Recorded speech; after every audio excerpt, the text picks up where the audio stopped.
Hello everyone, this is Aryan Raj, first year medical student at BSc Nursing College, NMCS Patna. Today I am going to inform you all about BSc Nursing courses in India. तो ये video शुरू करने से पहले आप लोगों से request है कि अगर ये इन्फॉर्मेशन आप लोगों को अच्छा लगे या इन्फॉर्मेटिव आपको लगे तो then do like share and subscribe my YouTube channel. तो अब बात करेंगे अपने टॉपिक पे, जैसे कि बीएससी नर्सिंग के बारे में हम बात करेंगे। तो बीएससी नर्सिंग एक 4 ईयर का कोर्स है। आप 12th के बाद एंट्रेंस एग्जाम दे सकते हैं, उसके बाद आप बीएससी नर्सिंग कोर्स को कर सकते हैं। तो देन अब हम बात करेंगे कि वो कौन कौन सा स्टूडेंट है जो इसके लिए एलिजिबल है। तो आप पहला आपका स्ट्रीम होना चाहिए पीसीबी से, तो पीसीबी स्टूडेंट वाले एलिजिबल हैं इस कोर्स के लिए। एंड देन अगर कोई स्टूडेंट पीसीएमबी से किए हैं जिसका physics chemistry math and bio दोनों है, तो वो भी एलिजिबल हैं बीएससी नर्सिंग कोर्स के लिए। देन हम बात करेंगे कि अब कौन कौन सा आप एग्जाम देकर बीएससी नर्सिंग जो कोर्स होता है, डिग्री होता है, वो कर सकते हैं। तो अब फर्स्ट ऑफ ऑल एक स्टेट लेवल का एग्जाम होता है। जैसे अगर हम बिहार से बिलोंग करते हैं तो बिहार कंबाइंड एग्जाम होता है।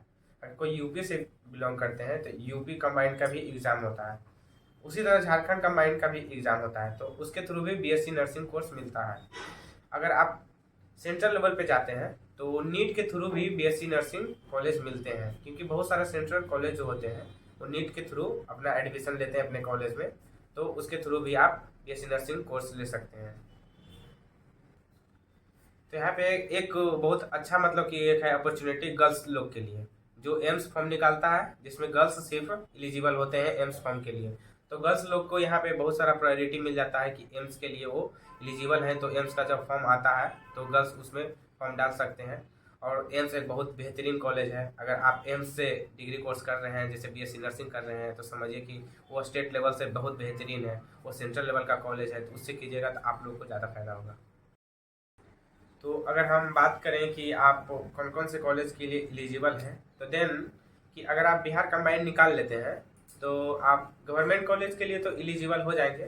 जो बिहार में बहुत सारा मेडिकल कॉलेज है जो टॉप मोस्ट आते हैं, तो उसमें आप एलिजिबल हो जाएंगे बिहार कंबाइंड। अगर आप एग्ज़ाम निकाल लेंगे अच्छे रैंक से तो उसके लिए आप एलिजिबल हो जाएंगे। लेकिन अगर प्राइवेट कॉलेज की बात करें, जिसका मान लीजिए कि अगर कोई बॉयज़ एंड गर्ल्स का अच्छा रैंक नहीं आया, तो वो कहाँ एडमिशन लेगा। देन वो क्या कर सकता है कि मेडिकल जो प्राइवेट कॉलेज होते हैं उसमें एडमिशन ले सकते हैं। जो बहुत सारा मेडिकल कॉलेज है वो बीएससी नर्सिंग कोर्स डिग्री को चलाते हैं, तो उसमें जाके आप एडमिशन ले सकते हैं।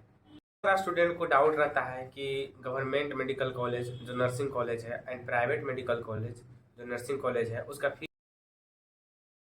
स्ट्रक्चर क्या होगा। तो डाउट क्लियर कर देते हैं कि जो गवर्नमेंट जो कॉलेजें हैं उसमें कितने फ़ी लगते हैं। तो अप्रॉक्स समझ लीजिए कि आप 50,000 आप लोगों का लगेगा उसमें, जो गवर्नमेंट बीएससी नर्सिंग कॉलेजेस हैं। अगर वही बात करें प्राइवेट नर्सिंग कॉलेजेस का, तो उसमें आप अप्रॉक्स समझ लिए कि 5 लाख टू 10 लाख आप लोगों को लगेगा प्राइवेट जो है नर्सिंग कॉलेजेस में। उसमें तो उसमें फ़ी स्ट्रक्चर क्यों ज़्यादा लगते हैं, क्योंकि वो प्राइवेट लोग चलाते हैं, वो प्राइवेट से चलता है, तो इसलिए उसमें ज़्यादा फ़ी स्ट्रक्चर लगते हैं। अगर गवर्नमेंट का बात करें तो ये गवर्नमेंट बॉडी चलाते हैं, तो इसलिए इसमें कम फी लगता है गवर्नमेंट कॉलेजेस में। अगर आप गवर्नमेंट में पढ़ते हैं तो बहुत सारे आपको अपॉर्चुनिटी मिलता है, इसमें बहुत सारा फ़ायदे मिलते हैं, जैसे कि आपको स्टाइपेंड ये सब मिलेंगे, ये सब मिलेंगे आप लोगों को। तो लास्टली हम बात करेंगे कि अब इसका स्कोप क्या है। मान लीजिए कि आप बीएससी नर्सिंग कोर्स कर लेते हैं, तो बहुत सारा को डर रहता है कि अब कोर्स तो कर लिए लेकिन इसका स्कोप क्या है। स्कोप पता ही नहीं कि हमको करना क्या है, तो इसका स्कोप जानना बहुत ज़रूरी है। तो चलिए हम स्कोप के बारे में आप लोगों को बताएंगे कि इसका स्कोप क्या है। तो फर्स्ट ऑफ ऑल आप बीएससी नर्सिंग कंप्लीट कर लीजिए। 4th ईयर का बीएससी नर्सिंग होता है, उसको कंप्लीट करने के बाद आप एमएससी कर सकते हैं। जो 2 ईयर का एमएससी होता है, आप 2 साल का एमएससी कर सकते हैं। बीएससी नर्सिंग करने के बाद एमएससी कीजिए, उसके बाद आप पीएचडी भी कर सकते हैं। जो 3 साल का होता है पीएचडी, वो पीएचडी तक आप जा सकते हैं। पीएचडी करने के बाद आप एज ए लेक्चरर बन सकते हैं, एज ए प्रोफेसर आप काम कर सकते हैं कॉलेज में, या कोई भी प्राइवेट हो या मेडिकल गवर्नमेंट कॉलेज हो उसमें आप कर सकते हैं, या प्राइवेट में कर सकते हैं। फिर आती बात है कि अब अगर और कौन कौन सा स्कोप है, तो आप 4th ईयर कंप्लीट करने के बाद बीएससी करने के बाद एक एग्ज़ाम होता है जिसको बोलते हैं नॉर्सेट, वो एम्स लेता है एग्ज़ाम। तो उसमें क्या है ना कि गर्ल्स लोग का रिजर्वेशन ज़्यादा है, उसमें 80 एंड 20% का रेशियो है। तो गर्ल्स लोग को ज़्यादा फायदा है उसमें, गर्ल्स लोग के लिए ज़्यादा स्कोप है एम्स में। देन एम्स में क्या होता है ना कि 80 एंड 20% का रेशियो होता है, जिसमें 80% गर्ल्स के लिए होता है एंड 20% बॉयज़ के लिए होता है। फिर इसके बाद आता है बहुत सारे जॉब आते हैं, जैसे हॉस्पिटल में आता है एज ए स्टाफ नर्स के लिए। तो स्टाफ नर्स के लिए आप क्या कर सकते हैं कि जब बीएससी पास कीजिएगा तो जो आपको नंबर मिलेगा, जितना आपको परसेंटेज बनेगा कॉलेज में, उसी बेसिस पे आपका स्टाफ नर्स में लग जाएगा नौकरी। आप हॉस्पिटल में ज्वाइन कीजिएगा, अगर आपका मेरिट बनेगा आपको नौकरी लग जाएगा। अगर ज़्यादा नंबर रहेगा तो आपको ही पहले प्रायोरिटी दिया जाएगा, कम नंबर वाले को नहीं दिया जाएगा। फिर आता है कम्युनिटी हेल्थ ऑफिसर, तो आप कम्युनिटी हेल्थ ऑफिसर से भी बन सकते हैं बीएससी करके। फिर आता है सुपरिटेंडेंट, सुपरिटेंडेंट ऑफिसर भी बन सकते हैं, जो हॉस्पिटल में ही रहता है सुपरिटेंडेंट वाला, वो भी आप बन सकते हैं बीएससी नर्सिंग करके। फिर हेड नर्स आता है। तो बहुत सारे इसमें बहुत सारे जॉब है, अपॉर्चुनिटी है, बहुत सारे स्कोप है। ऐसा नहीं है कि स्कोप नहीं है, इसमें भी स्कोप है बहुत सारे।